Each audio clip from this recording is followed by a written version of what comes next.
Why don't we, the culture, have that knowledge? Why don't we seek to do more than spend our money? Mhm. And I think one of the things that you said, Tawana, is that we oftentimes don't recognize how deeply embedded these colloquialisms, these way of beings, the things that have been generationally passed down, because we have been intentionally oppressed as a people, right? Financial literacy has not been something that has been pushed.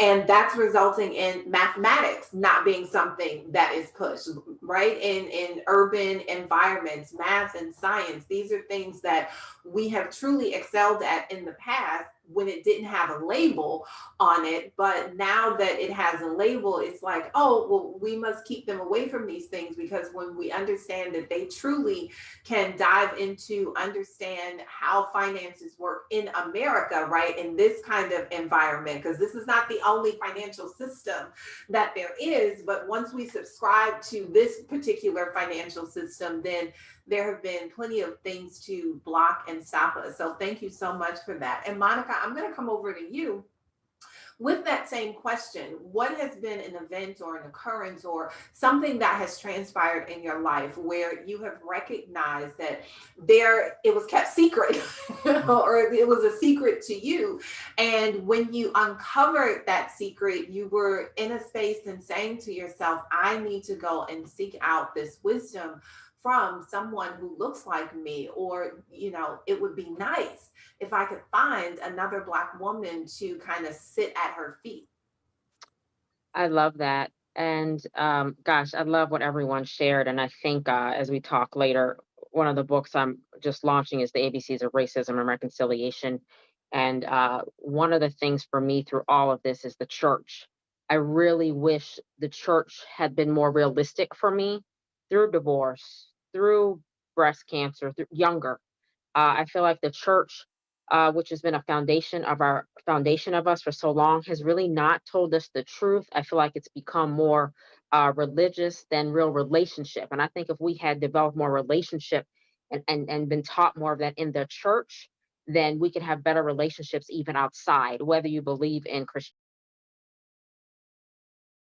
So for me, I remember after my father died in 2017, he was actually at a facility in Maryland, so I'm still battling that. Like, you put it this way, you have to do it this way. And I was like, this is my father's last the last thing I'll get to do to honor him. So let me just honor him the way God is telling me to honor him, not the way your church or religion is saying I have to. So I feel like for me, years ago, now I have an amazing tribe where I call and say, look, I don't want to read the Bible today. I don't even want to pray. I just need you to hear me where I am at. But when I was younger, no one talked to me really about my mom, even, walking with God. They didn't really say, hey, people in the church might hurt you just because they're in the church, they may not have it all together. I think there's a false sense of what we get in the church. And the other thing is being able to understand that we are the church outside of the four walls. I think we do so much in the four walls because it's been safety for us. Back in slavery, we came together, and Sunday morning is still the most segregated place in some ways in this country. So for me, I would have to say my faith. I could say financially also. I love what everyone else has shared, but the church and religion and faith, I wish someone had talked to me more about relationship than religion as I even now go through things. So that would be one of the things. Thank you so much for that. And that's really what this discussion is all about, creating and building those relationships with one another, because that becomes the platform and the foundation for everything that we do and growth. And if you are just joining us right now, we are in a very powerful discussion around Black Woman Confidential, Secrets of a Black Woman on the Rise. We are here at the BlackCEO Iconic National Convention, and we have brought some amazing women together to have this very personal and intimate conversation, because all too often what we recognize as Black women is that our voices are silenced for so long and we hold so much in. When you think about just even the masculine versus the feminine energy, femininity is all about being that receptacle. It's about the holding and the nurturing and the growing of things. And a lot of times what happens is that the growth happens in the dark, right? When you think about a seed, it's planted in the ground and we don't know what's happening down there. We don't see all of the chaos and the confusion and the busting out and everything. All we see is the seedling come up. We're like, yay, right? And sometimes that's what it feels like for Black women. No one ever really pays attention to all of the chaos. All they see is, did the dinner get put on the table? Did the kids get off to school? Did you make it to work with some semblance of your hair done and everything? And not everything that it took in order to get there. And I was reading a post from a girlfriend of mine, Dr. Toni Moore. She is a brilliant attorney. And she had a post that she put on Facebook, and she said when she first went into a law firm, she would notice that the white male partners would nurture and mentor other white men. And the white female attorneys, partners, would nurture other white women. And she got criticized for, not doing her part. And she began to speak up and voice her opinion and say, hey, where's my mentorship? Who is it that I look for? And one of the partners at the firm told her that you can read and you can write, figure it out, right? And that has been the story. And so what happened as a Black woman, she did just that. She went within. She went to school some more. She, studied some more, and she became the smartest person inside of that firm. She became the smartest person inside of the courtroom. But what happens when that gets tired, right? When the weight of that becomes too much for individuals to bear. And so I'm going to go over to you, Elizabeth Hope Brown. And I know that you are an author. And I really love the title of your book. And on the seventh day, she rested, right? And I love that because that's true for me. Like I work like a Hebrew slave 6 days out of the week. And on the seventh day, it's like, no, don't talk to me. I turn off all electronic devices. Everyone inside of my company knows you can't reach Spalding. Don't talk to her from sun up to sundown, right? But that was something that had to be taught to me. It was something that was really literally mentored into me because I didn't do that. I thought I had to be a machine and a workhorse over and over and over and over and over again until I burnt out. And there were some things that, happened in the life after the miscarriage, and I'm laid up and I'm like, nobody came to see me. Like all the stuff that I do for everybody else, and, and I'm laid up here. People were like, life goes on. And I was like, whoa, light bulb moment. And I had to reach out to some women who were not part of my community, but I had to pull them in to create a community that supported me in that way. So Elizabeth, I'd like for you to kind of talk about some of the things that may have happened and who you see yourself as being, right? That woman who mentors another individual. Tell us a little bit about your experience. Yeah, I'm about to explode. I wish I would have went first because you all have spoke some things that I could have just been piggybacking on. Like, yes. I think you just did the She Rest journey in a nutshell. Some people took it like blasphemy, like She Rest. I'm like, no, because if you know, like E.R. Spalding just described, you know exactly what I'm talking about. If you've been that person avoiding burnout, you've been that machine trying to do all things to all people. And then when it's your turn to need that, it's not there, So I created 6 characters trying to be realistic or fictional, create characters that were very practical that everyone on this Zoom call and that's watching could relate to. And it was difficult because I had like a Moby Dick in mind, because I could go so many places as a mom, as a director now, as a social worker, as a wife. I got married at 22 to a preacher who became a pastor. He decided 5 years ago this wasn't a good match. And so the last 5 years, the book finally launched. It was something 30 plus years ago I thought to do, but I made sure to give that preacher wife Monica a voice. I made sure Trioko to give that woman who was in that environment, who didn't feel understood. I was remiss. I live now in Georgia, where I was born and left when I was 3, grew up in Sacramento, California, been in 29 different states and out the country 10 times. So I've been around a lot of people who misunderstand me, my passion, my energy, my intentions, my motive, So I think it was you, Tiran, we're talking about finances and money. I went to college at a Black HBCU, which I loved the experience that I could not afford. And I wish someone would have told me about the difference between public school and private school, the difference about living on campus and living off campus. Mine have gotten through debt free, and there's a way to do it. And you don't have to be poor. You don't have to be in the projects. You don't have to necessarily be low income. You keep your grades up. You keep good character. You volunteer. There's a way to do everything. But as a director, when I got divorced, I found myself in a situation. I went back to work full time. I had been doing all the things I'm doing now for free as a pastor's wife in the church. And so when God blessed me to do my job that I do now, I'm like, I can get paid for this to still build healthy families, to still encourage other people, to still speak life and say, sis, it's okay to not be okay sometimes. You can't be all things to all people. I had to give myself permission to turn my phone off and get some rest.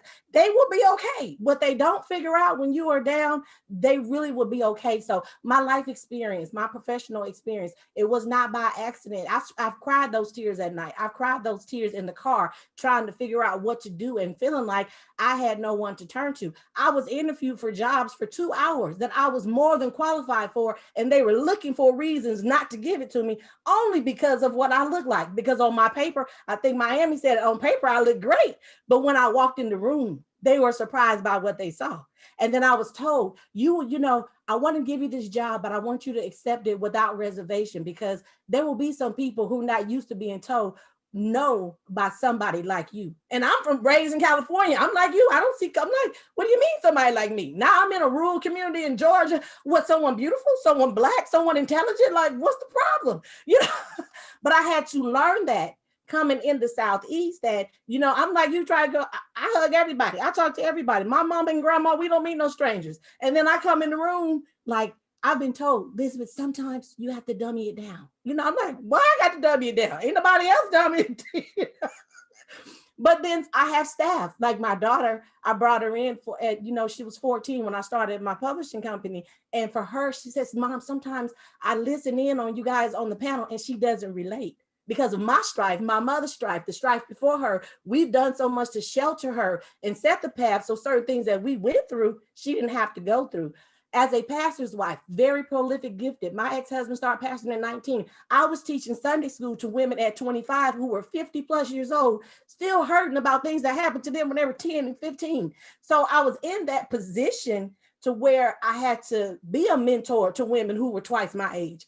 And now I'm in a position as a mother of young adults to be a mentor to people at a generation before me who I learned from. Because like you said, Jackson, they smart, they innovative, they got it, they bold, they feel entitled, but they don't have that wisdom. They don't have that grace sometimes. They don't have that humbleness. So we need, like Angela said, all those generations coming together, sharing our gifts, being heard, and then listening. I've listened to you all. I'm like, yes, sis, we are on it. We are piggybacking. We are collaborating. I'm so grateful for this opportunity because it's still much needed. Unfortunately, after all the strides that we have accomplished, it is still, I found myself in the pandemic feeling lonely.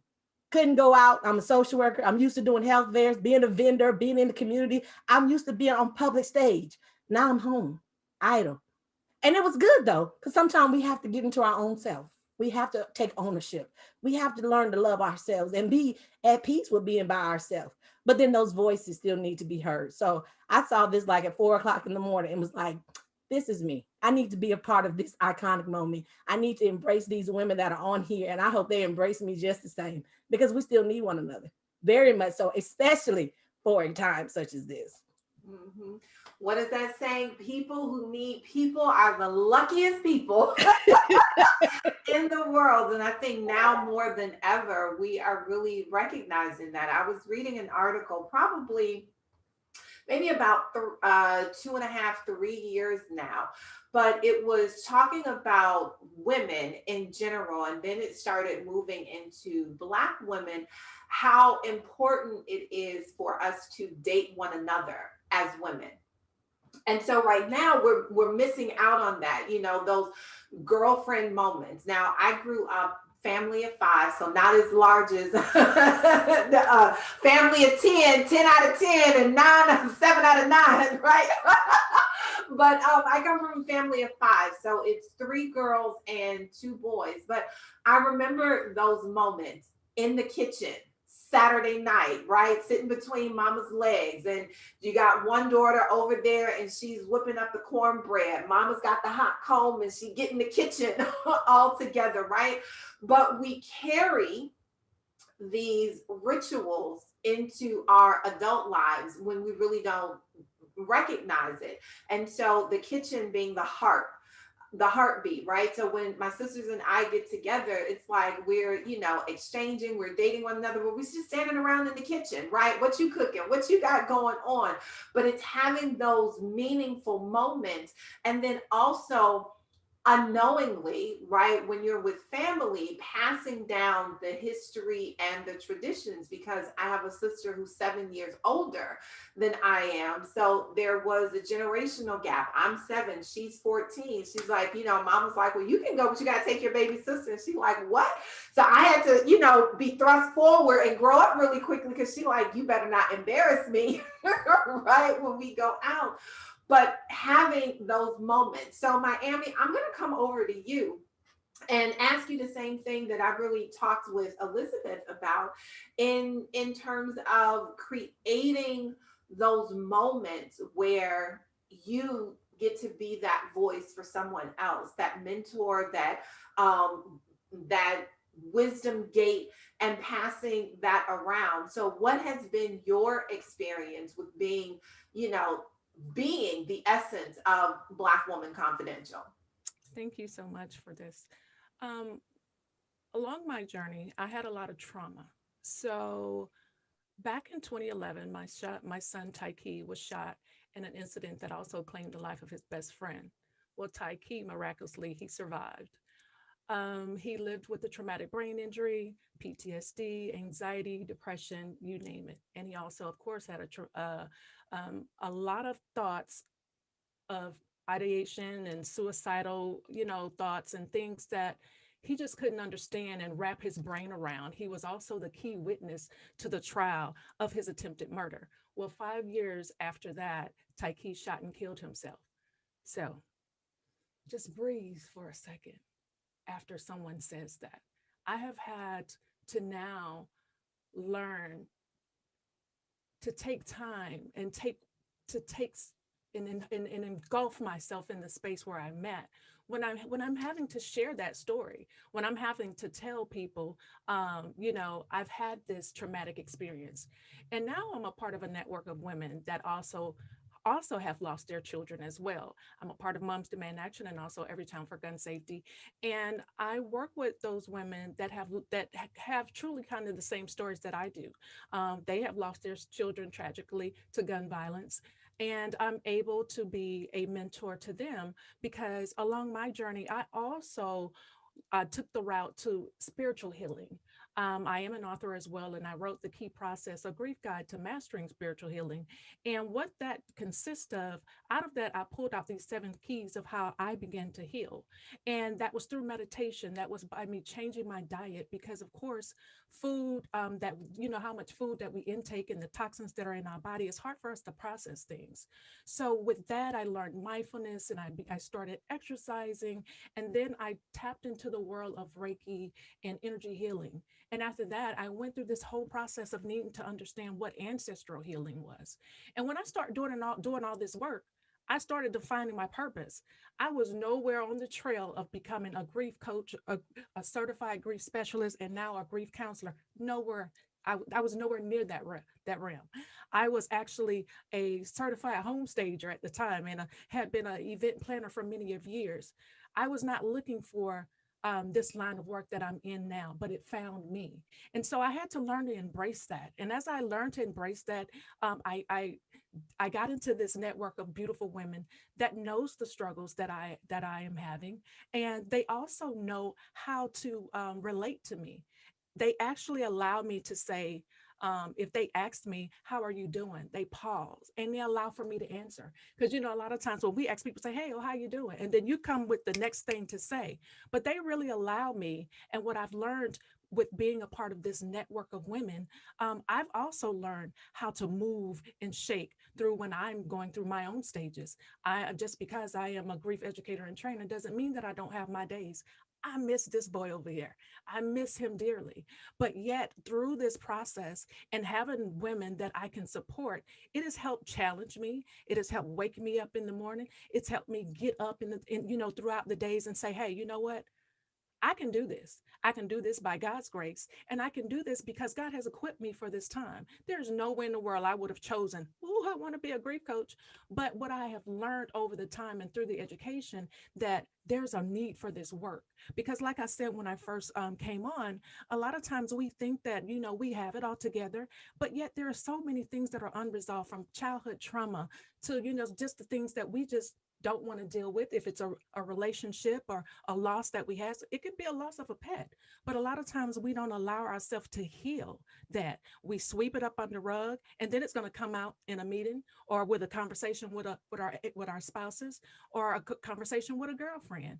But if we allow ourselves time to heal, and to even discover and acknowledge what it is and accept what it is, and then allow ourselves to go through a healing process to free it, feel it, and face it, then we'll be okay. So that's why I'm here. And I'm so grateful that I have a network of women that I can, like I said, pull from as well, and also mentor to them to show them that, grieving is nothing wrong with that. It's something that we have to do. Our body has to do it. Our body has to release that energy, and we need to learn other ways of how to heal through the process.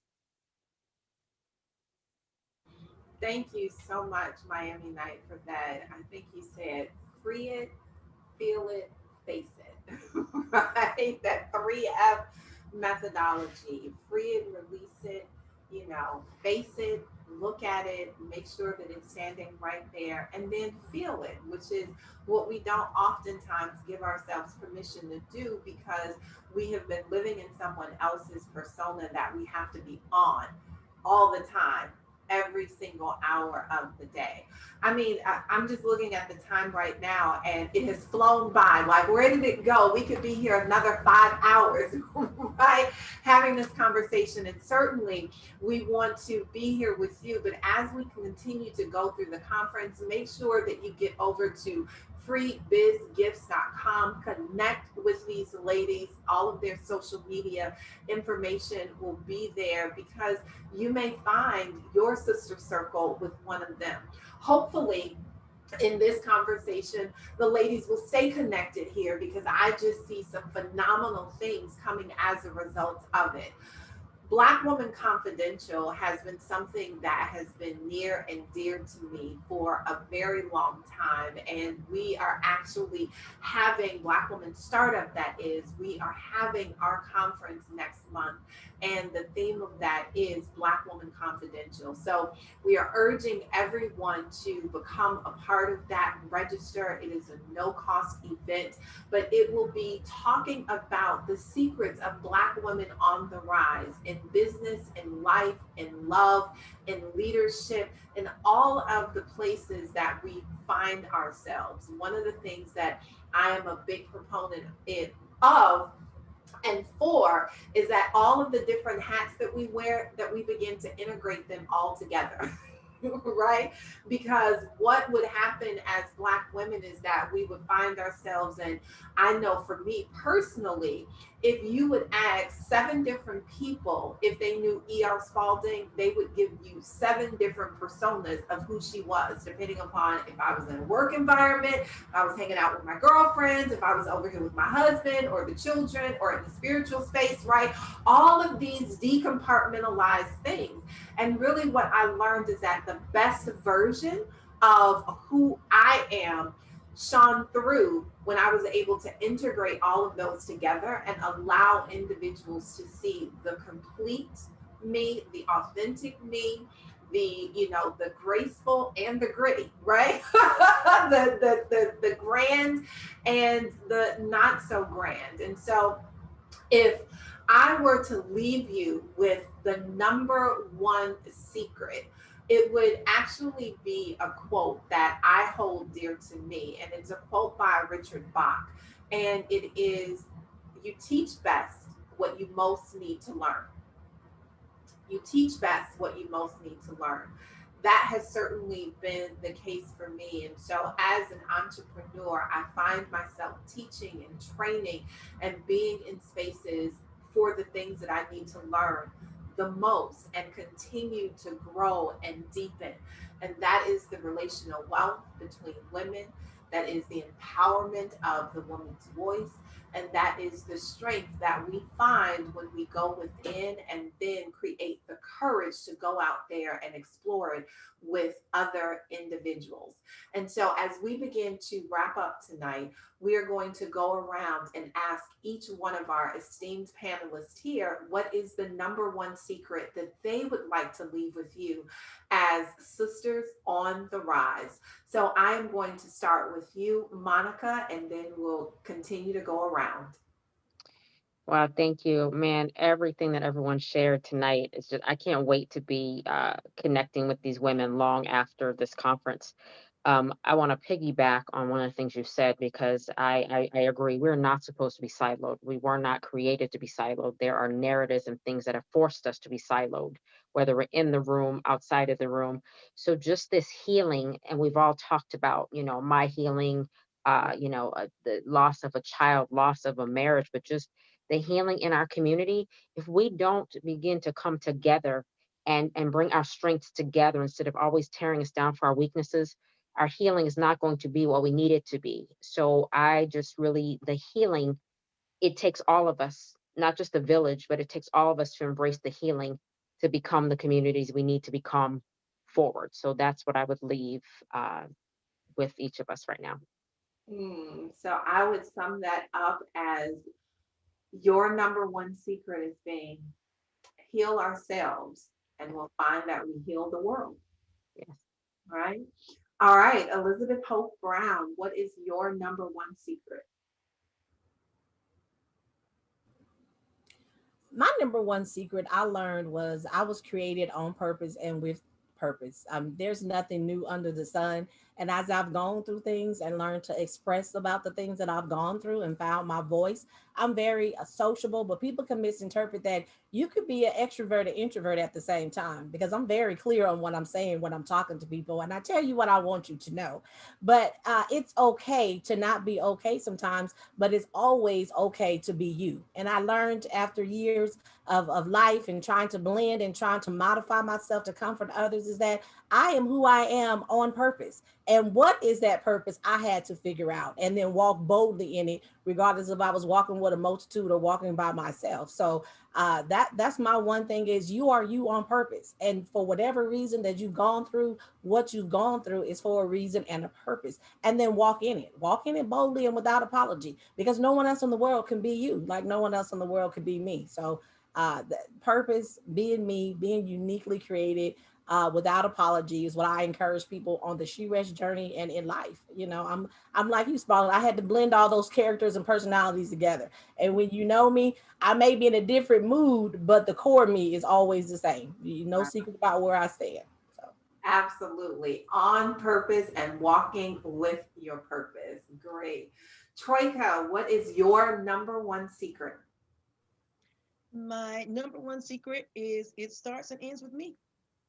I mean, everything that I was looking for, everything that I was afraid of losing, I found in me. Everything that I thought had been taken away from me, I already had. Everything that I started using things that people use to bully me. My mom had to tell me I was being bullied, number one. They're trying to bully you, girl. I was like, you know what? I like me. And I had to learn, I learned to trust me. And I love the idea of finding other sisters, you know, when you found other sisters who've done the same thing, because then they're not intimidated by you being that way. If you know who you are, and if you love you, they're not intimidated by you being that way, and you'll know it because you can feel it. It feels this panel. I am normally nervous because I've been the only penny in the change person most of the time, and when I do have to come with, with my sisters, I'm usually nervous. I'm like, am I too much? Do I need to dumb down? Do I need to? But I had a sister tell me one time. She said, you need to make your own mantra. So y'all can quote me on this if you want to, but my mantra is I used to dumb down my shine, thinking it was kind. They either catch up or they get left behind. That's all I got to say. It begins and ends with Troika. All right. Mcneil, what is your number one secret? I would say decide. Having the opportunity to simply decide, making a decision. When after losing my son, and it was a year after, I decided that I wasn't going to live that way anymore because I couldn't if I was going to continue doing what I was doing. So by me simply making a decision to do something differently, that's what changed my outcome to be a better woman, showing up in the world differently. And it also helped me to understand what grief and healing was. I understood what grief, I started learning what grief was, but I didn't understand what healing meant behind the grief. And in doing that, that helped me to awaken my spiritual self. But I had to start by simply deciding. So all you Black CEOs out there, make a decision, right? No waddling the fence there. Thank you so much, Mcneil. Tawana Taylor, what is your number one secret? I think we can't hear you, Tawana. Let me just check your mic real quick. Do a mic check. Mic check. Yes, we can hear you now. Beautiful. All right, thank you. Yes, I was just telling Mcneil, she's speaking my language. You gotta be willing to make a decision, right? And so with that, it's like woman, sister, whatever you want to put in front of it, choose to be well. Don't wait for the situation to get better. Be better in the situation, right? Love yourself, know yourself, appreciate yourself. And from the business standpoint, we're all here, right? We're women in business. And it goes to the space of you already have everything you need inside of you to go forward. You don't have to have it all figured out. That's where you collaborate, right? Like ER was talking about the one and one together. You don't have to do it all. Integrate so that you can show up and choose to be well. Choose to be well. All right, Dr. Angela Clack, your number one secret. My number one secret is to know your worth, to know your value. As Black women, we have been beaten down, beaten through things. We have lost. It is our time to reclaim what was lost and what was stolen from us. And so ask for what you're worth. That's one of the things that I know. So that quote resonates with me. Teach in the areas that you need to work on, because for the longest time, I had a difficult time charging what I'm worth. Because why? Because I felt guilty about asking for your coins. Well, why not? I'm earning it. So know your value, know what you bring to the table, and charge and ask for what you're worth. Do not compromise. Reclaim what is lost and stolen. And my mantra has been, I believe as women who will heal the world, but we must first heal ourselves. Mm-hmm. Charge your worth and heal yourself. I am going to give you, I would say a twofer, but in this instance, 1 and 1 is an 11. So we're going to give you an 11th hour, right? I'm going to add one more secret to the mix. And this is for all of my Black women CEOs, all of my Black women startups, and for my men Black CEOs. I am does not mean you are not. I am does not mean you are not. So in this space, we have the ability to constantly lift one another up, to collaborate with one another, and to allow other individuals to shine, because I am does not mean you are not. Thank you so much for being here with us in this iconic discussion about Black Woman Confidential, Secrets of Black Women on the Rise. We truly hope that you are continuing to be here and are enjoying this national conference with BlackCEO. And we also hope to see you at Black Woman Startups, Black Woman Confidential, that'll literally be 1 month after this, March 22nd through the 27th. So with that, we will say bye-bye, auf Wiedersehen, shalom, whichever language, but this will not be the end. And we're gonna do this in true BlackCEO fashion. So anytime we come together and we get ready to leave the room, we do a countdown from 11 and we count backwards. And then everybody with a thunderclap shouts out their first name, where they're from, and the name of their business, and they say BlackCEO out. So ladies, are you ready? Are you with me? Everybody come off mute because we are getting ready to have the countdown. And if you are in the digital audience, make sure that you are typing it in the feed, and we're gonna count down at 11. So I'm giving you a little time to type in your name, to type in your city and state, where you're from, and to type in the name of your business, because guess what? This is broadcast all around the world, and there are so many people who can connect with you. So here we go, ladies, and we're going to do this countdown together. We're ready, starting at 11. 11, 10, 9, 8, 7, 6, 5, 4, 3, 2, 1. We are Miami, Atlanta, Miami, Atlanta, Georgia. California,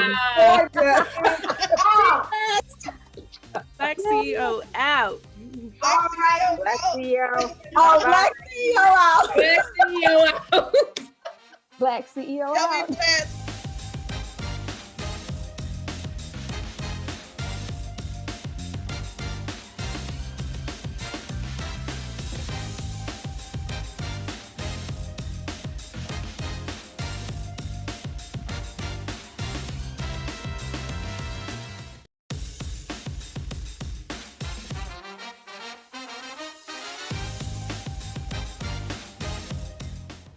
Once again, my friends, my name is Robert Antoinin, and you are listening live to BlackCEO's premier event for 2021, Black and Iconic. And this is day 4 of our Authors and Speakers Showcase. And I don't know about you, but I am so excited to hear from fellow speakers and authors who are going to help you to elevate your business and your brand with their tips and their strategies and the experiences that they've already gone through that can help you to get over those hurdles and to overcome some of the fears that you may have in your speaking and or your writing journey. But right now, let me talk to all of the speakers out there. I want to share something with you that Andy Enriquez shared with me maybe 3 years ago when I came off stage, and he sat down with me and he said really succinctly, hey Rob, when you go on stage, the next time you get up on stage, whether you're virtual or you're on a stage, on a platform, make sure that you are able to do 3 things in a very efficient manner to have the impact that you want to have for your listener and your audience. He said that you need to be able to answer who you are to your audience, what you have, and why should I care? Who you are very quickly lets the audience know how you connect to them, how you relate to their pain points, right? So you need to be very, very clear about explaining who you are. And who you are doesn't necessarily mean that you take 20 minutes to give all of your accolades and all of the degrees that you have on your resume. Be very, very clear about who you are by connecting and relating to your audience. The second thing, tell them what you have. And then that what you have portion, tell them what problems you solve as a result of them listening to you. Tell them what is it that you can help them to get better at. What question can you answer in their business and in their personal situation? So in what you have, you want to answer those questions. And then, why should I care? That's where the magic happens. You need to be able to explain what is the transformation that you can provide as a result of listening to your message. If it happens to do with wealth, if it's with weight loss, whatever it is, what is the transformation that you can provide as a result of listening to you and your presentation? So if you're a speaker, if you're struggling with how to present your idea, make sure that you keep those 3 questions in mind. Who you are, what you have, and why should I care? And if you can do those 3 things, you are well on your way to being a $1 million speaker. I'll get to the authors on the other side when we get back from the next part, but my name is Robert Antoinin, and I approve this message. Peace.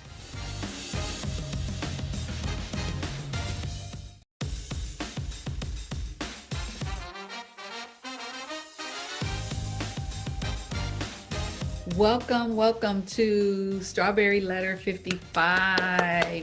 I'm so happy you can join me. I'm going to go ahead and get us started with the presentation, and we will be on our way. Yay, Strawberry Letter 55.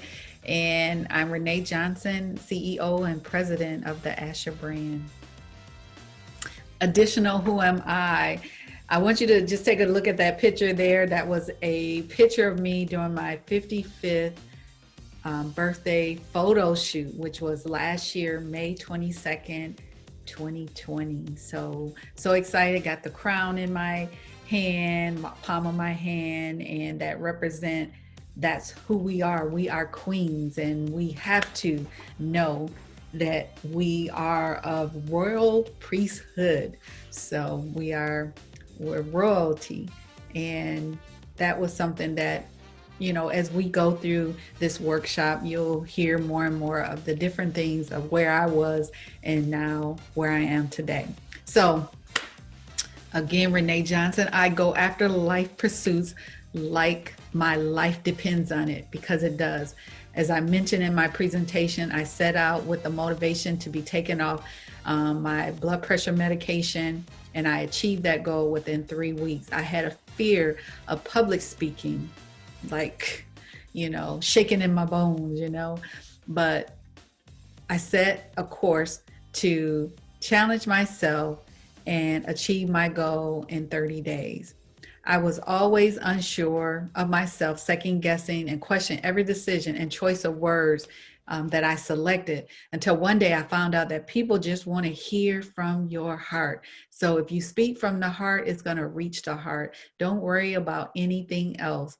And just like with anything, it spills over into all parts of your life. Once you become confident and you overcome different insecurities, you're reaching those life pursuits. Now you can do anything. You're on top of the world. So later in the year of 2019, I was able to earn $30,000 within 3 days, because I was always fearful of rejection, of people saying no. And I just got it in my mind, you know what, I'm going to reach out to every client for the year of 2019 that said they wanted to do something with me, but for whatever reason, we didn't get the business closed. So I went out, called everybody, bam, made the $30,000 in 3 days.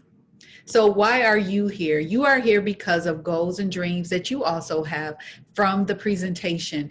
You are, maybe wondering, is it too late for you to achieve, anything more because of things that have happened to you? You might be an empty nester. You might be someone who lost a spouse or parent. You were downsized from a job.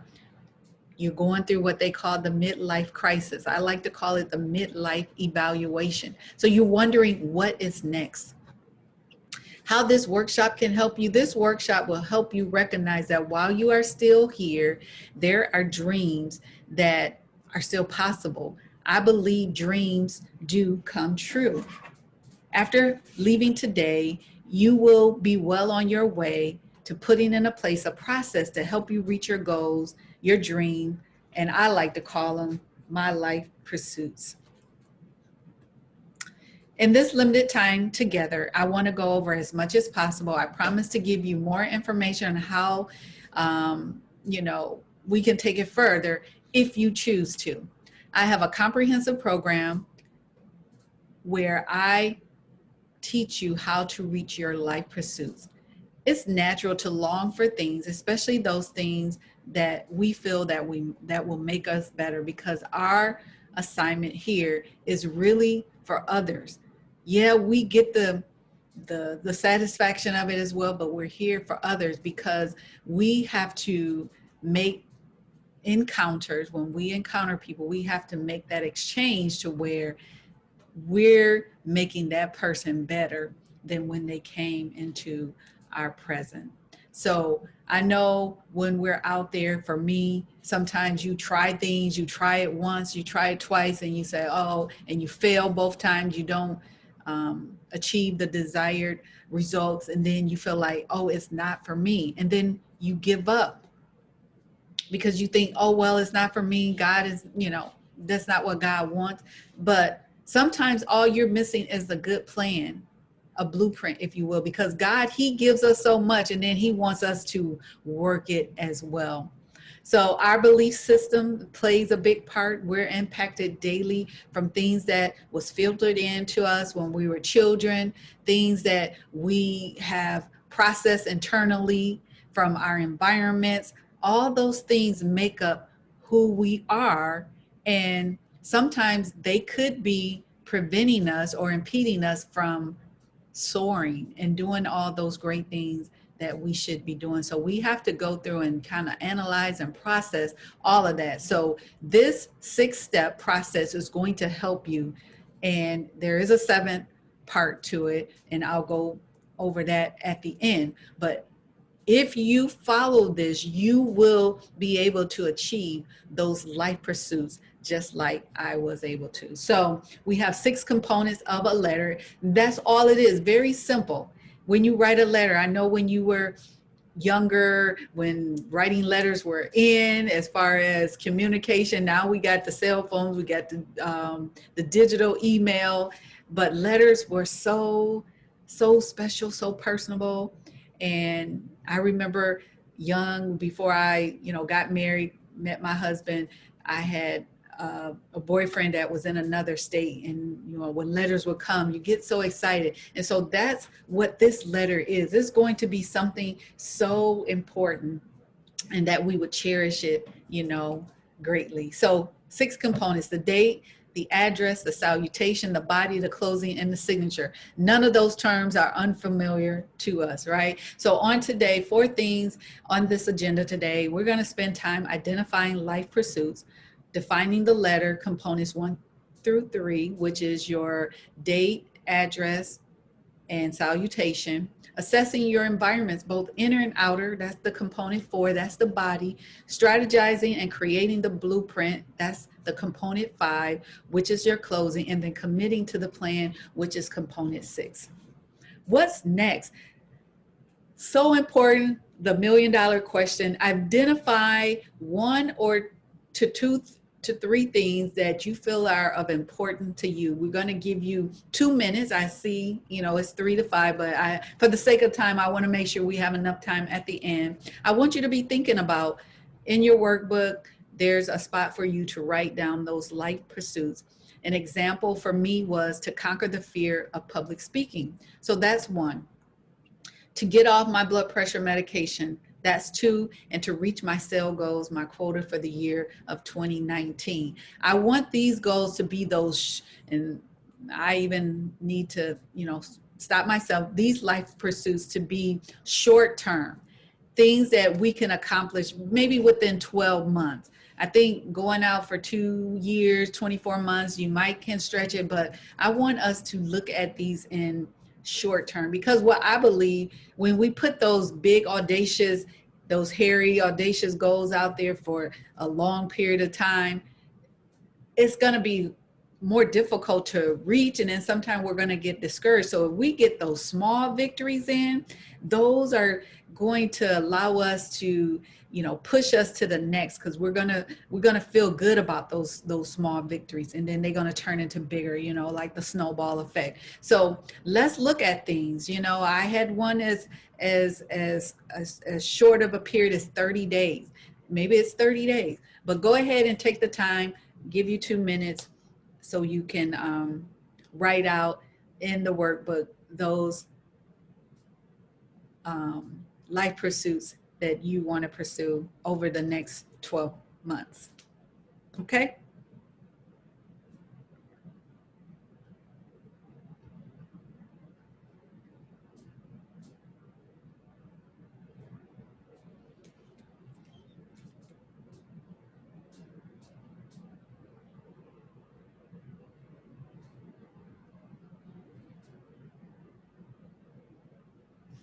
Maybe you want to write a book and you want to give yourself 9 months.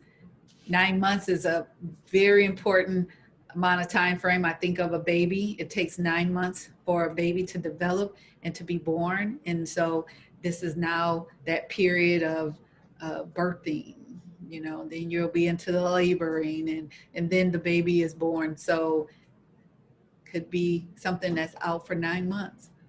But I guarantee you, you have something that you can work on that's going to help you become better, and then also helping others. If it wasn't for me in those 30 days of going Facebook Live, I went live, Facebook Live for 30 days straight for a half an hour every day, just talking about different subjects for 30 days. And at the end, I was now no longer fearful of talking publicly in front of people. So, and I wouldn't be here today if I hadn't done that.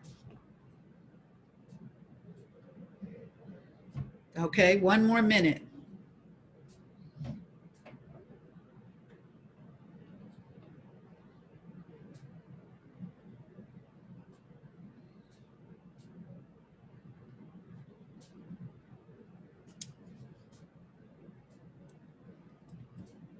All right.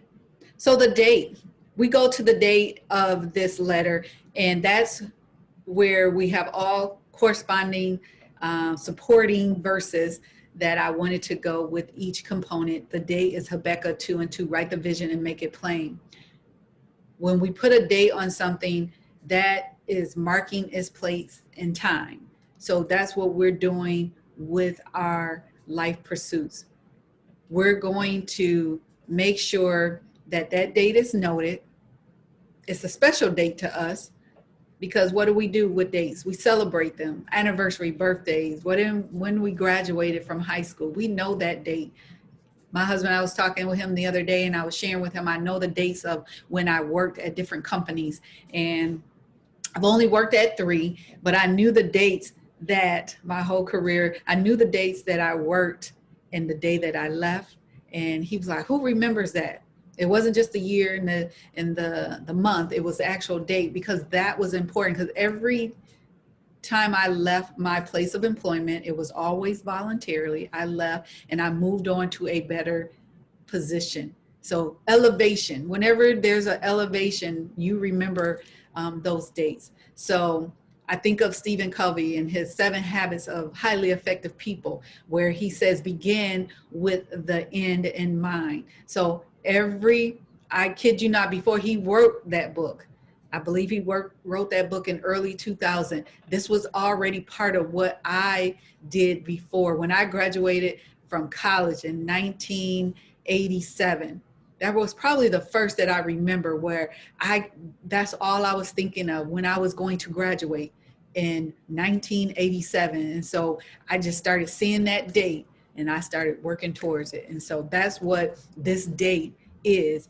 And what I want you to do is put that date down for your what's next. When you wrote out your life pursuits, I now want you to give it a date. And I want you to put the date in the slot of this letter.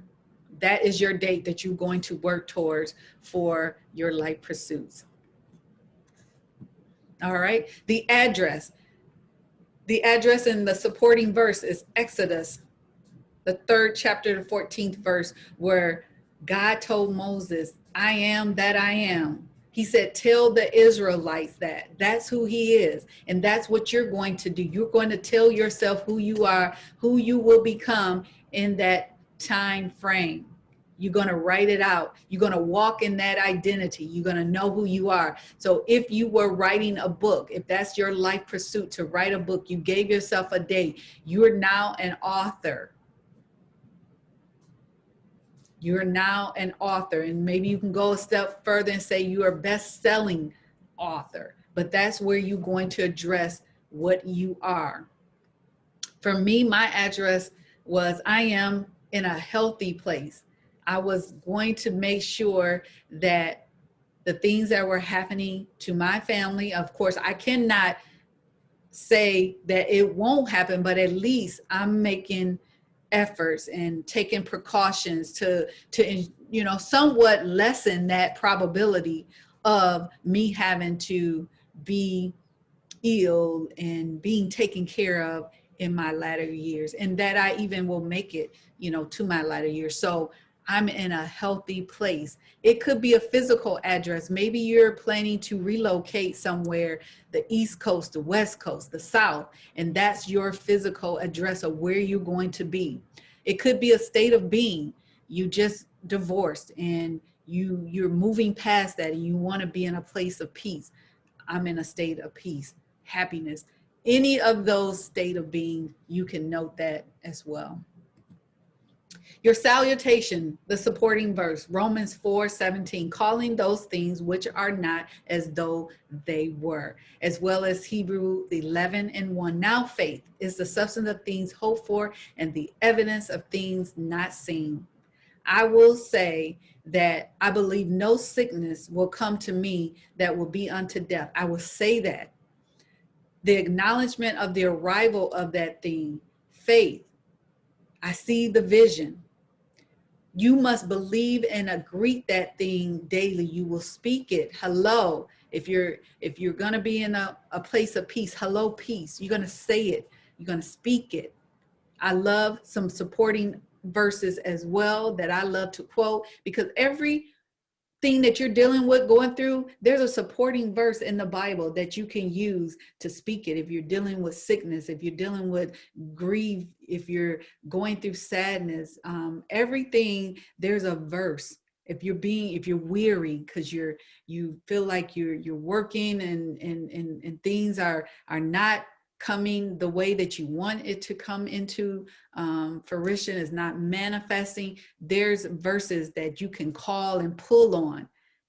God said he will never forsake us. So if we're feeling like we're lonely, we can call out that verse. So we can call out, I can do all things, Philippians, through Christ who gives me strength, Philippians 13:3. Now this is again verses that I have selected. You can select those verses as well.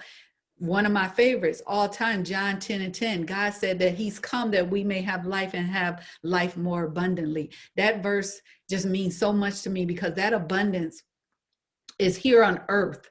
And that abundance is not money, it's not always monetary. It's more too of mental. I can have an abundance peace. Peace is everything to me. Peace, and I know most people, as they get older and older, how much they value their peace more than anything. So I make sure that is protected, my peace. So God wants us to have those things. And if we speak it and we say it, those things will come to pass. The body. So the body of the letter, we know when we're writing, that is that's the meat of the letter, right? Sometimes you're going to go to that body before you're looking at anything else, what day it was written, who it's addressed to. You go right to the body. So the body is where we find, of course, our mind. And so it's the shell of those things. It's the protector. And again, this is the weight of the letter. And what I want you to do is the verse for that I'm sorry, I wanted to read the verse first, but Romans 12, 1 and 2. Therefore, I urge you, brothers and sisters, in view of God's mercy, to offer your bodies as a living sacrifice, holy and pleasing to God. This is your true and proper worship. Be not conformed to this world, but be ye transformed by the renewing of your mind, that ye may prove what is that good and acceptable and the perfect will of God. So we want to make sure that we're taking care of what God has given us. We're in control. We're in control of our mind, our body, and our soul. So we want to make sure that it's pleasing to God, that we're doing everything to make sure that we're offering it, our bodies, as a living sacrifice. And we know that we are to transform our mind so that what we're doing is going to be acceptable and it is the will of God. So there's a constant work in this section, a constant work. And so we wonder why a lot of things don't get done because we jump ahead. Now, I know the body is in a letter, it comes, it's in that fourth component, but we have to go ahead and set those things up. And then once we get to the body, we make sure that it is in line with what God wants for our life. Because this is where we're doing a lot of evaluation. We're doing self-awareness in the body. All right. So our mind, the mind, this is where the transformation takes place.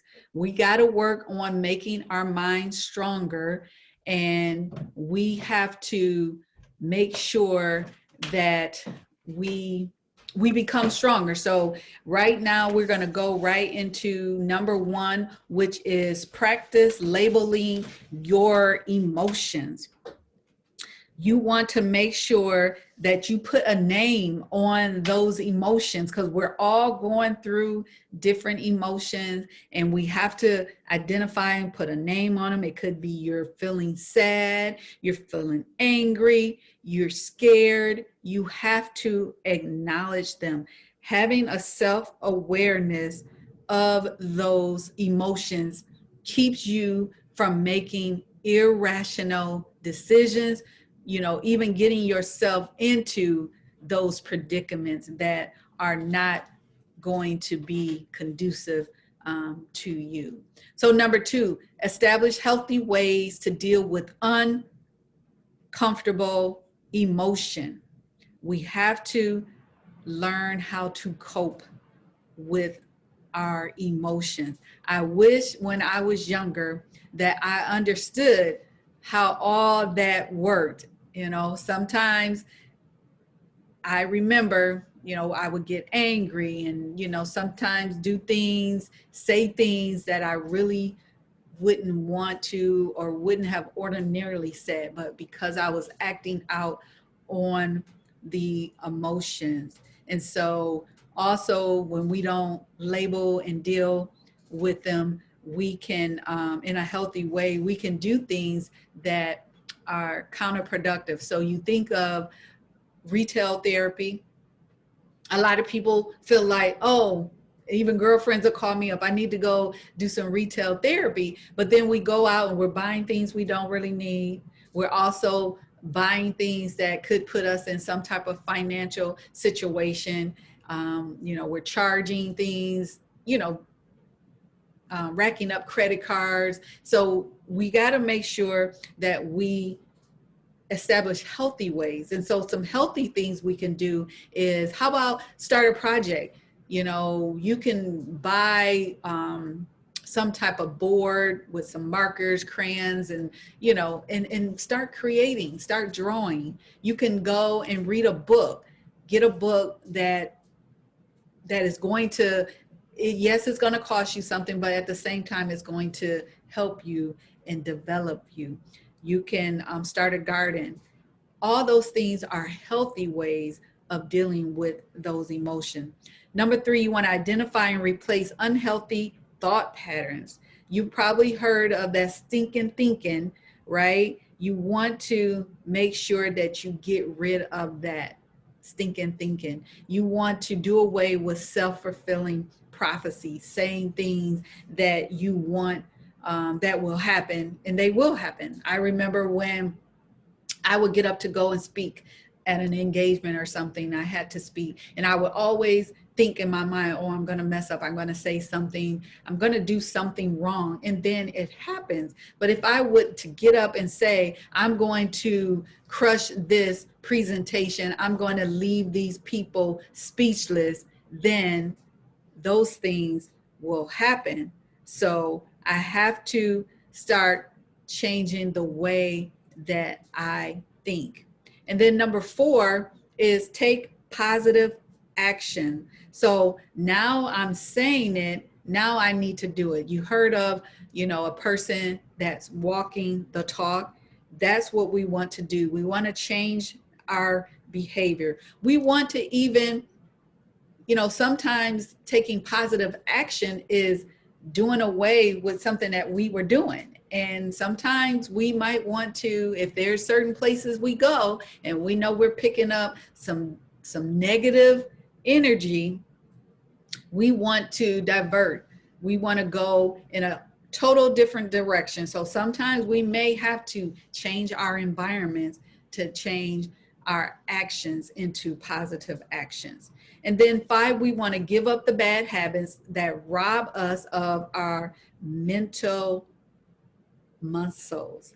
So we want to make sure that we are going places and doing things that don't put us in places where it's depleting us, because we will end up not in a good place, not being able to operate and not being able to function because we're letting things break us down versus build us up. So that is your mind. So important in setting your life pursuits and meeting them, because if we don't have a transformational mind of changing the way we used to do things, we're going to find ourselves back in those same patterns, doing the same thing. So we know what insanity is, doing the same thing, expecting different results. So we have to make a transformation of our mind. So our body is that body, yaddy thing. And for me, it's, we're talking about the physical body. We know that without the body functioning the way it's supposed to, that it's impossible for us to be able to get things done in the way that we should. So what do we need to do to make sure we keep our body in order? We need to feed it. We need to feed it the right way. Feed it, give it what it needs, the nutrition, the vitamins. We have to make sure we're eating healthy. We have our fruits and vegetables, certain things you have to stay away from. One thing that I took out of my diet was milk. And I used to love milk. I love milk. I would have milk, with my cookies, and that's another thing I had to give up. I would do cereal, my milk. Just love me some milk. And I know most people thought that was kind of weird because they were like, who loves milk? But I had to give it up. I give it up. And now I do just almond milk. So some of the things that you have to do, you just have to give up. You have to replace. I started the gym membership, and that's really one of the big things that I'm so excited about, that I started this gym membership, and I'm still there. I started in October of 2019. We're now first quarter 2021. So I'm still there. Your annual exams, you have to go and see your doctor. You cannot think that you're going to be okay. These people, that's what they study as far as making people aware of what's going on with their bodies. It was my doctor who said, you are trending in the wrong direction for your high blood pressure. This is what you need to do, because down the road, you may feel like you're okay now, but down the road, it could cause, greater problems, especially, as I said, my older siblings was passing away with heart disease, Parkinson's, everything. And I'm like, this is just not good. So what can I do now that will make that change? We want to make sure our hygiene, the things that we are doing with our bodies, that we're making sure that we're making, things are proper, when it comes to your hygiene, making sure that you're doing all the things that you need to do to make sure that, again, you're taking care of your body. Once you have all those things intact, what you have on is also a representative of your body. So make sure that you have on things that are presentable and that they speak well of who you are. So the body, because body, that's the confidence. For me, that was everything. That kind of just did a whole lot of things to make sure that I am walking in the way that I'm supposed to walk. Okay. So the soul is everything. What does the Bible says? What does it profit a man to gain the world and mess around and lose his soul? So we don't want to lose our soul. We want to spend time in nature. That is so wonderful. I spend my outdoors, especially when spring hit. I can't wait, because part of my exercise routine is outdoors. Right now, I don't do much. It's all inside, but spending time with nature is kind of like the air. It's like God just kissing you on the face. I mean, it's just wonderful. I just was able to talk to God, and I always had some type of message that I'm listening to, some type of podcast I'm listening to as I'm walking and I'm talking with God. So spend time in nature, whether it's going hiking, whether it's somewhere in the mountains, whatever, but outside, that's just so critical. A soul journal, devotion. I mean, that is something that too, I started a gratitude journal. If every day you're thanking God and writing down all the things that you're grateful for, what a difference that will make. So make sure that you start the journal, the devotions, and then also go on a date by yourself. Some of the best lunch dates have been with myself. I'm there and I'm really being appreciative of who I am, and I'm just spending quality time with me.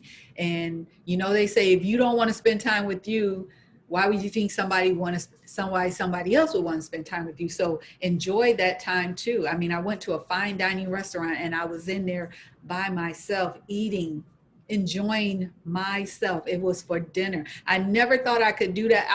I just never thought people did that, but I do. I go and I spend that time with myself. Take yoga classes. Those are things that really give you, I did a little bit of yoga, not a lot, but it's refreshing. There's other types of classes, Pilates, maybe that is something that you could do, but just being able to get away and stretch and just feed your soul. Meditate and pray. You cannot go wrong with the meditation, with the prayer. I find myself talking to God, all day, thanking him and asking him too for, just the strength to continue on and give me the things that I need that maybe I don't have in the natural, to give it to me in the spirit. And then also to be an intercessor for someone else, not only pray for you, but pray for others. Travel. Now, I never travel, but I know there's a group out on Facebook that's all they do is travel. And a lot of people, women, I see that they're on those trips alone. And I would imagine that it has to be probably an exhilarating feeling to just be able to go in some unknown country, land, and you're by yourself. My husband and I, we travel together all the time. So that would be not something I would do, but it's still something that if you are single and you are, in a place where you're at a road and you're trying to decide, what's next and how do you get there, that's a great time to do that. Now,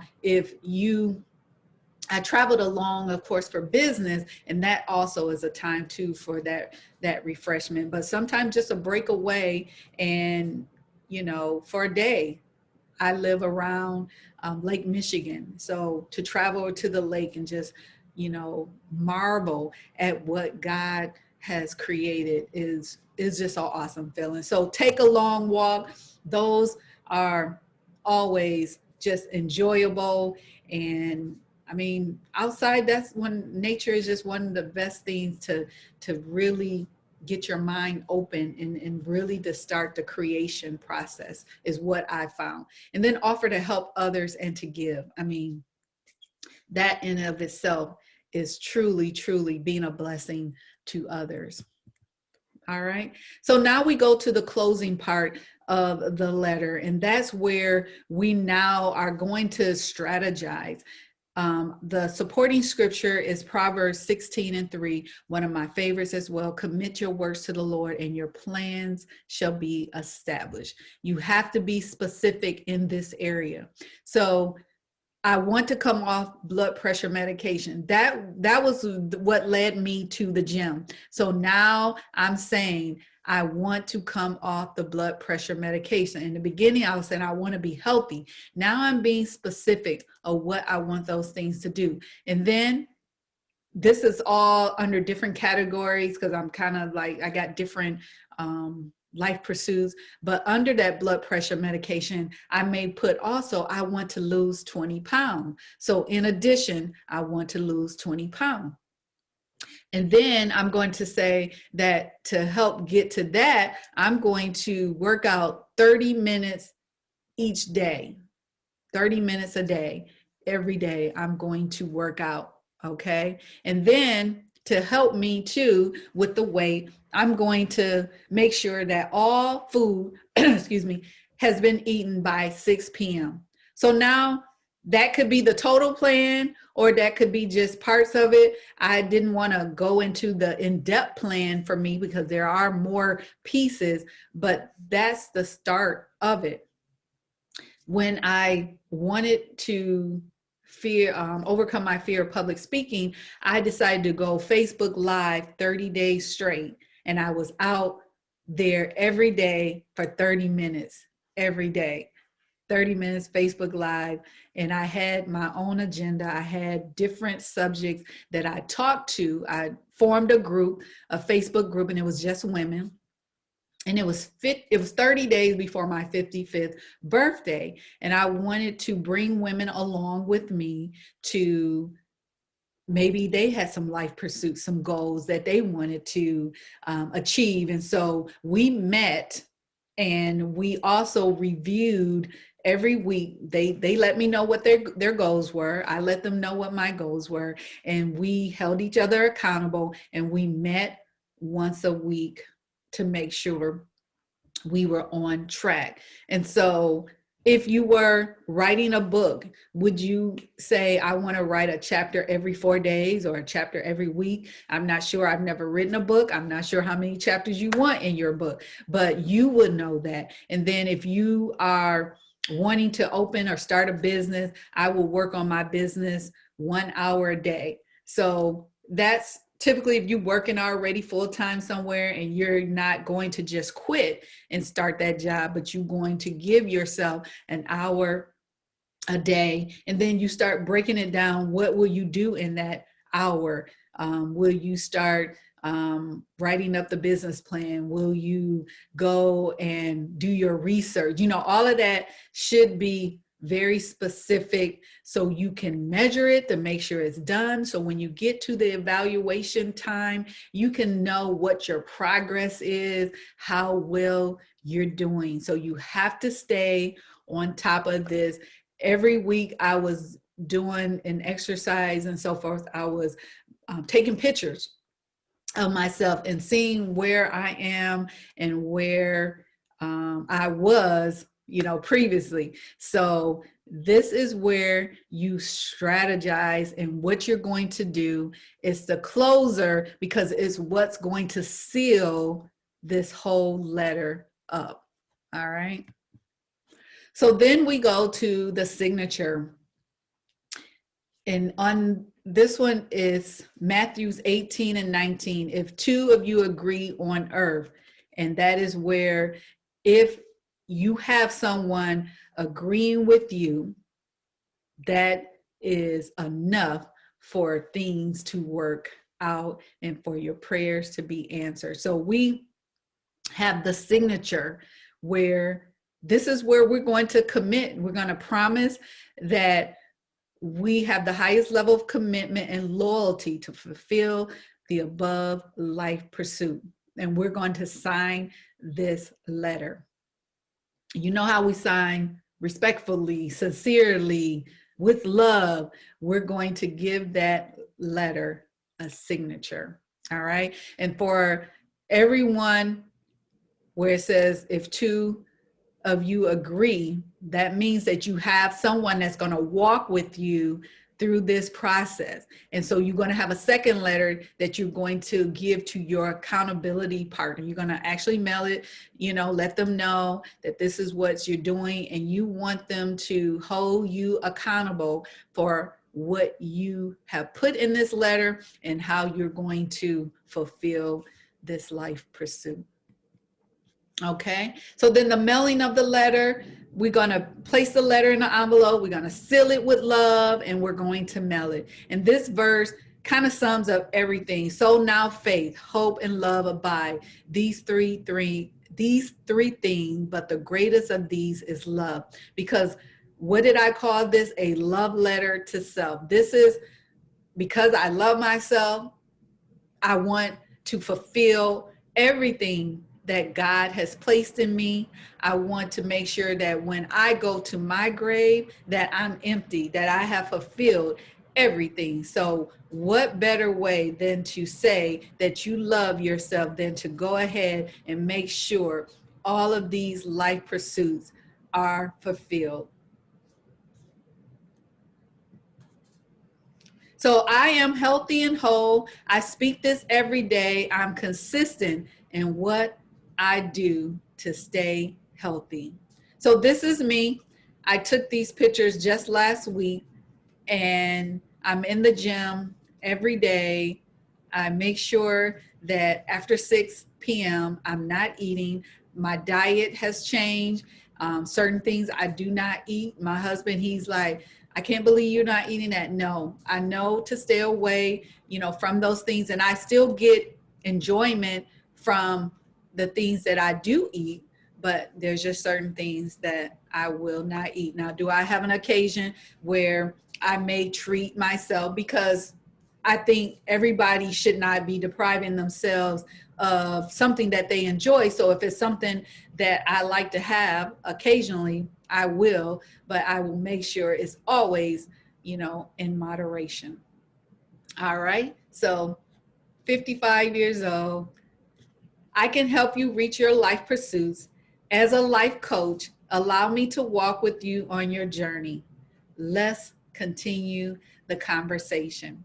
So thank you for coming to this workshop. There will be additional information following that will allow you to connect with me so I can help you further. There's another workshop that goes along with this that also will help you, because it's a place of being in where I have the address where you say, I am happy.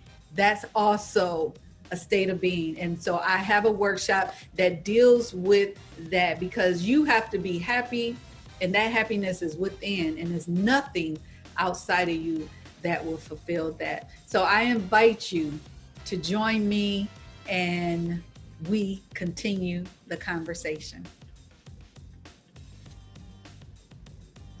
All right.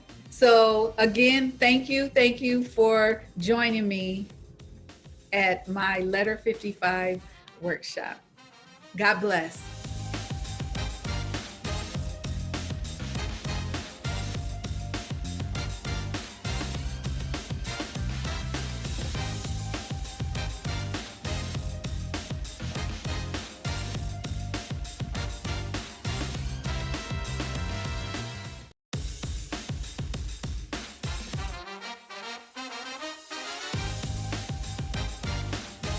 Hi, I'm Dr. Karen Hills Pruden, and I'm going to talk to you today about leveraging professional equity to elevate your career during corporate chaos. Today, we're going to talk about expertise, reputation, and relationships, and how you can use them to propel your career. Now, every time I say something that resonates with you, I want you to type "no excuses" in all caps in the chat. But who am I? I've spoken to women internationally as far as Pretoria, South Africa, about women in leadership. There are leaders everywhere. And by a leader, that definition is someone who has great energy, strength, and power. And the young Karen, I haven't always been a leader. So the young Karen did not feel like a leader. I was determined, strong-willed, and did what I wanted to do regardless of what others said. I was emotional, and I made decisions based on my heart, and emotional decisions are not always rational. And so in talking about corporate chaos, I know a little bit about chaos. You know, everyone has a story, and I am no different. Type yes in the chat if you have a daughter. Type yes in the chat if you struggle with keeping that daughter focused on her education instead of the boys. Type yes in the chat if you were that daughter. That would be me. And so type in the chat "no excuses" if you remember your first love. I remember my first love. My mom tried her best to redirect my attention from this young man. We dated all through high school and all through up until my senior year. And one day he asked me, "What do you want for your birthday?" And I said, I wanted to get married. So we were married. And as a young wife, I was pregnant the next 3 years. Life was wonderful until life was not wonderful. And so when my marriage ended, my children were 3, 2, and 1. Yes, you heard that right. My children were 3, 2, and 1. And so my life was in chaos. And to me, chaos is any distraction that is powerful enough and important enough to sidetrack us from reaching our goals. And so I will also add that chaos can be trying to elevate your career during a pandemic. As leaders, we sometimes have chaos going on at home as well as at work, you know, and so chaos at work may look like a coworker getting a promotion that you felt you deserved. Chaos at home may look something like suspected infidelity. We all experience chaos of some sort. As leaders, we determine how we're going to respond to that chaos. Your response will determine if you will diffuse the situation or cause it to grow and overshadow everything else in your life. Type "no excuses" in the chat if you hear me.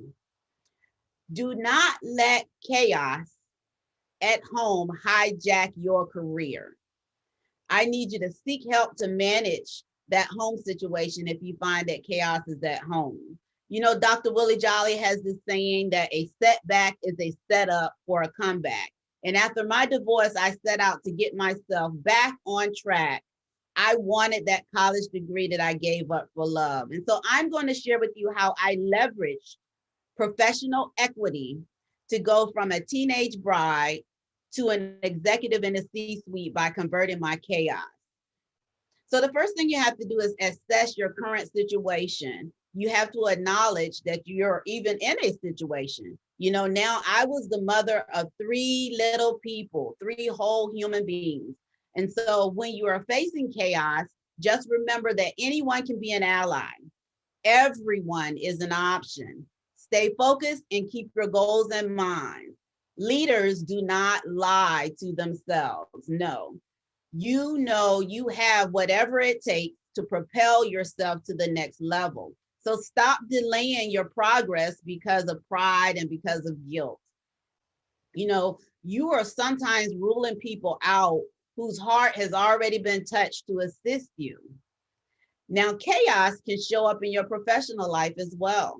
You know, it did for me. Professionally, I was told that I would I would succeed my boss. My boss had been working for the organization about 45 years. Was told that I was her successor. We had worked together about 14 years, you know. And so after I was informed that I would be her successor, 2 years went by and still she had not retired. And so once I assessed that, hey, she may not be, she's dragging her feet about retiring, I decided to seek a position elsewhere because I was ready to ascend up to the next position. And the next position would have been a director position. And so I put in some applications externally and I accepted a director position with a company that I was unaware of. So I got the director position and I was overseeing 5 states for HR resorts. So HR resorts in 5 states. And so, but 2 weeks within that new position, they changed my position. And then I found myself, I was overseeing 12 states.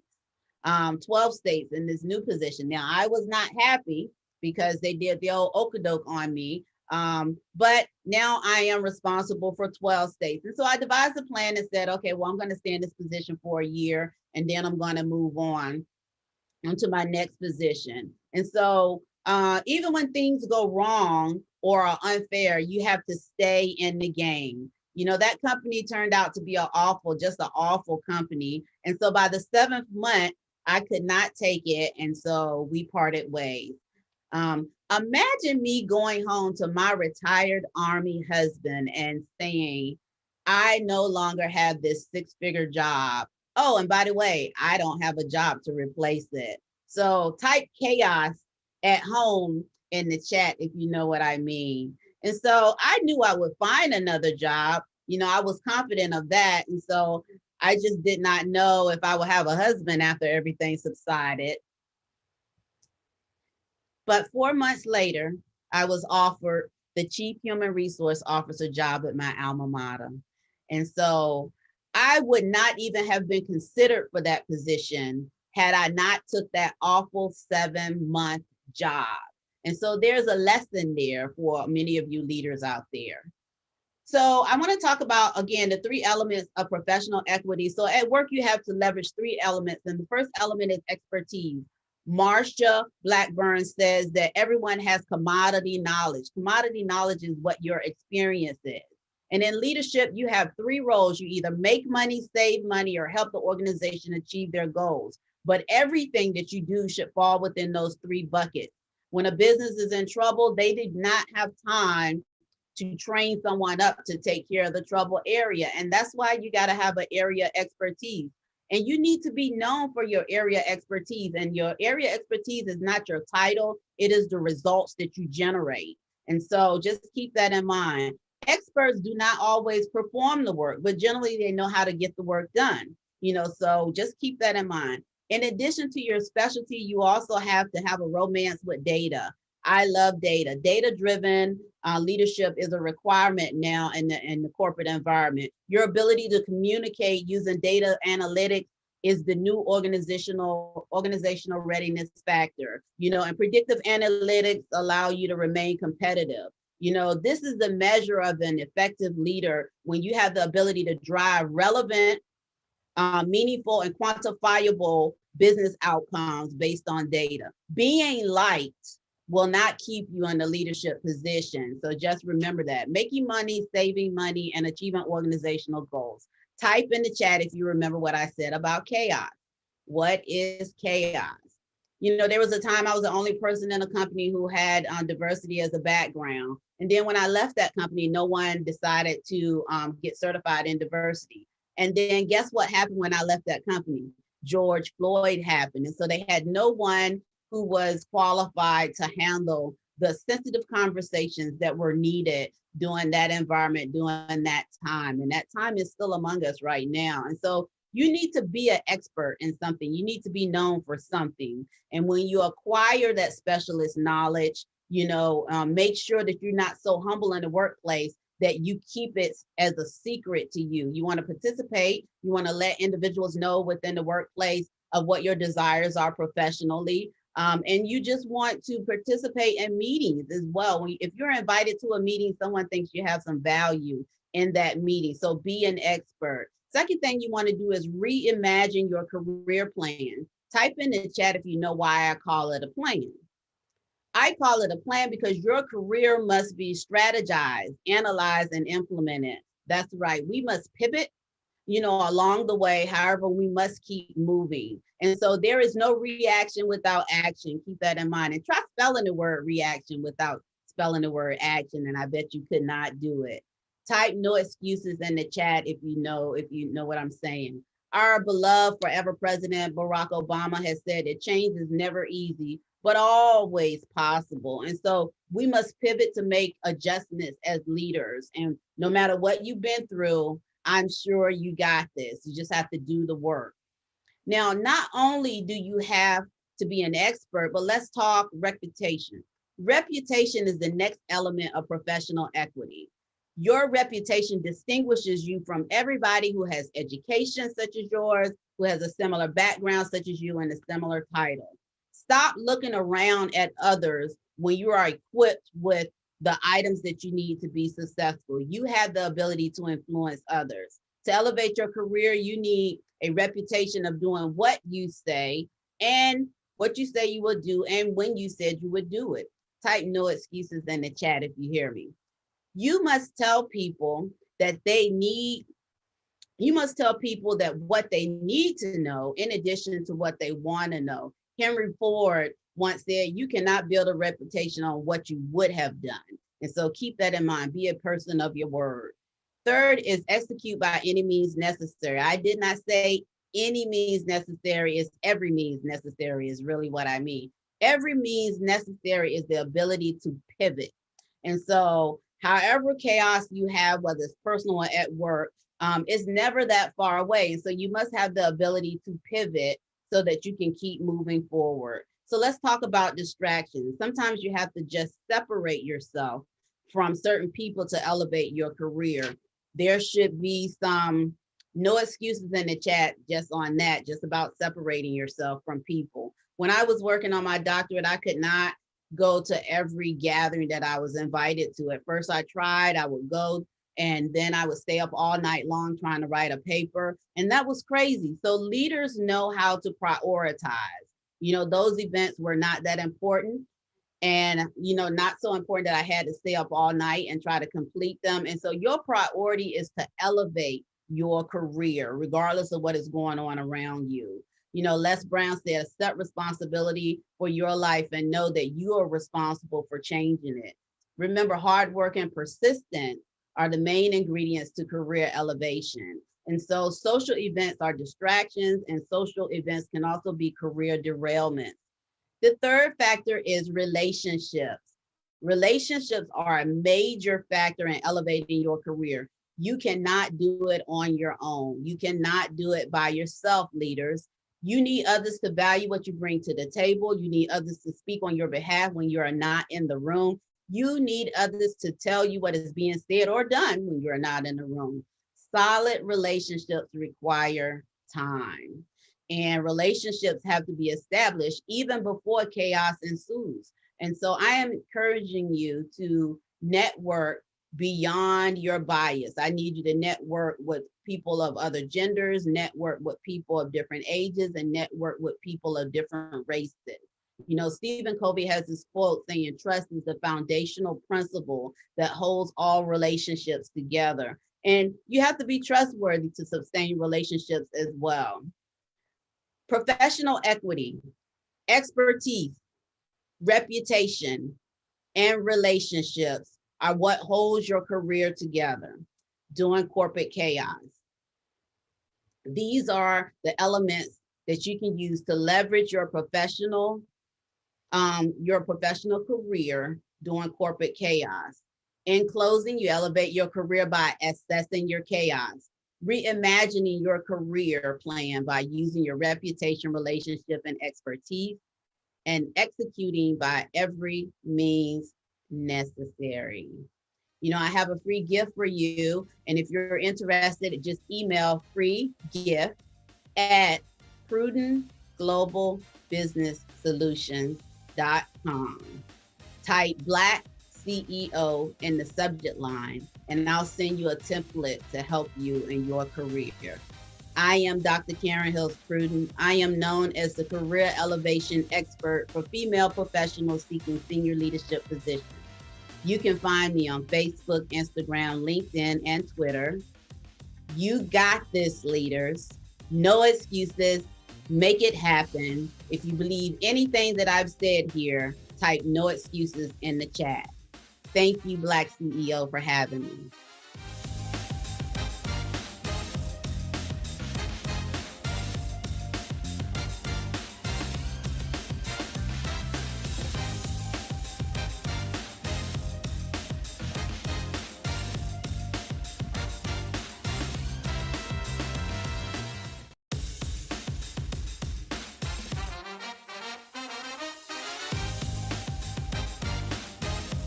Good day, everyone. This is Lord Donovan Hilton, always congratulating you in advance for your continued success.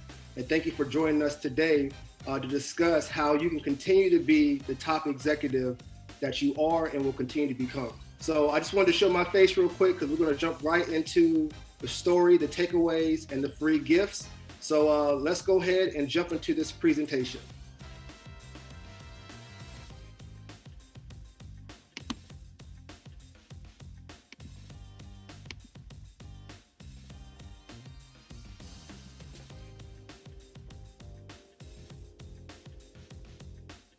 All right, so it's real simple. Using emotional intelligence to conquer the corporate world. I repeat, using emotional intelligence to conquer the world. Again, this is Lord Donovan Hilton, congratulating you in advance for your continued success.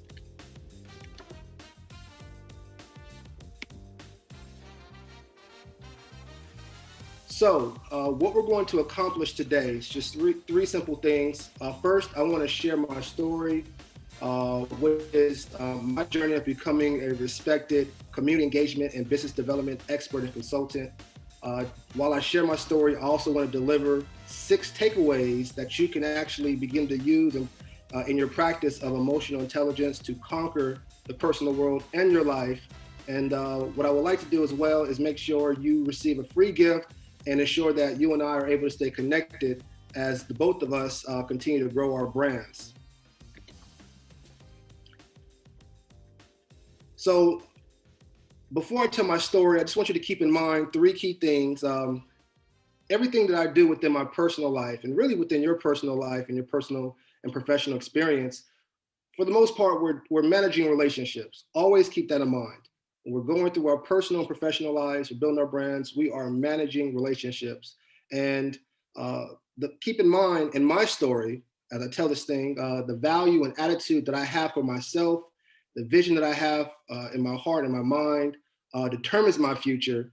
And I've always had my attitude, my values, and vision for myself at the highest expectations well before the age of 21, which is where my story starts. And so this thought process has helped me to become a better decision maker during my journey, especially during the uncomfortable experiences, as you'll see through my story. And so the first takeaway that I can offer is to identify, when we're talking about conquering the corporate world, you want to identify your short-term and long-term goals for your personal life and your career, because this is going to help you as you go through your ups and downs.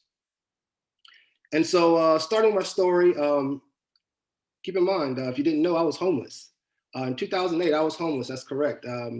21 years old, life was good, Southern California, had my own place. I was working as an admissions representative, hosting basketball tournaments, camps, and clinics in Southern California. Had a girlfriend, she had 3 part-time jobs. She had her own apartment, paying rent, attended the university full-time. Life was great. But unfortunately, in 2008, age of 21, my girlfriend, she was 20. The economy slowed down. The city went bankrupt.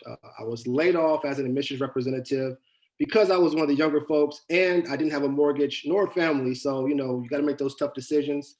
And I was one of the first ones to be laid off in my department. And I was getting more and more parents calling me saying, I can no longer have my son or daughter in your basketball program. And soon I found myself evicted from my home And through the grace, my girlfriend allowed me to move in with her. Now, when I got settled in, she was getting laid off from her jobs back to back to back. Keep in mind, the economy really slowed down. I didn't even know anything about the economy. I was just going to school, hustling, making money. She was going to school. Didn't know anything about the economy. You know, I didn't know that stuff slowed down. So she was evicted from her job, laid off from her jobs, eventually became evicted from her apartment.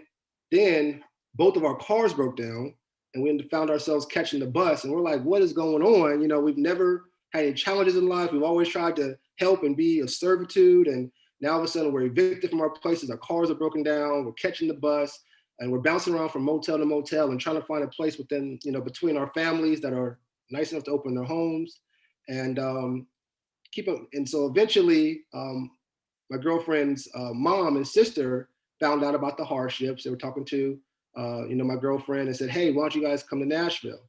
And so it was something that we've never considered, coming from Southern California with the beach, the Lakers, all that good stuff. But again, we found ourselves in a tough spot. She hadn't seen her family, her mom and her sister in over 15 years. She was raised by her dad. But it got to a point where we had $150 to our name. And so we decided to go ahead and make that move. So at 21 years of age, myself, my girlfriend being 20, we took our $150, went to the casino, and we made $600 from the craps table. And fun fact, I hadn't made any money from the casino since. And so we bought airplane tickets that night. We're rushing to the airport. We're running late, and we get to the check-in. We're showing our tickets. They're saying it's going to be an additional $200. I said, no, ma'am, I already paid my ticket. Here's my receipt. She said, oh, no, you have these bags with you. We have this thing called luggage fees. I didn't know anything about it.